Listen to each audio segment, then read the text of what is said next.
আসসালামু আলাইকুম ওয়া রাহমাতুল্লাহি ওয়া বারাকাতুহু। ওয়ালাইকুম আসসালাম ওয়া রাহমাতুল্লাহি ওয়া বারাকাতুহু।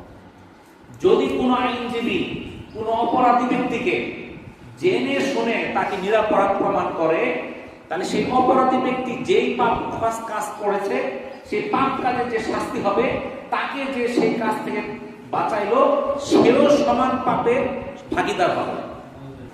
আমাদের দেশের আইনজীবীরা যদি এই চিন্তা করে আমি কোনো অপরাধীর পক্ষ নেব না, আমি ন্যায় বিচার প্রতিষ্ঠা করব, সে যদি অপরাধী হয় তাকে অপরাধী সাব্যস্ত করব, সে যদি অপরাধী না হয় তাকে নিরপরাধ সাব্যস্ত করব।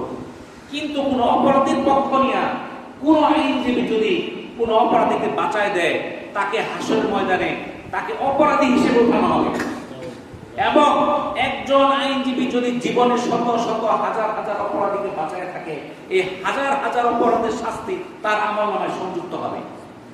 এবং এই সারা দেশে তাকে দেখা সে যে হাজার হাজার মানুষকে নিরপরাধ প্রমাণ করলো, এটা দেখে আরো মানুষ বিভিন্ন অপরাধে সংযুক্ত হইল, উৎসাহিত হইল, এই তাদেরকে উৎসাহিত করার শাস্তিও সে পাবে।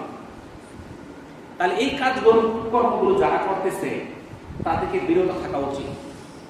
আমরা কোন আইনজীবী যারা আছে তারা যেন জেনে শুনে কোন অপরাধী ব্যক্তিকে বাঁচানোর চেষ্টা না করে।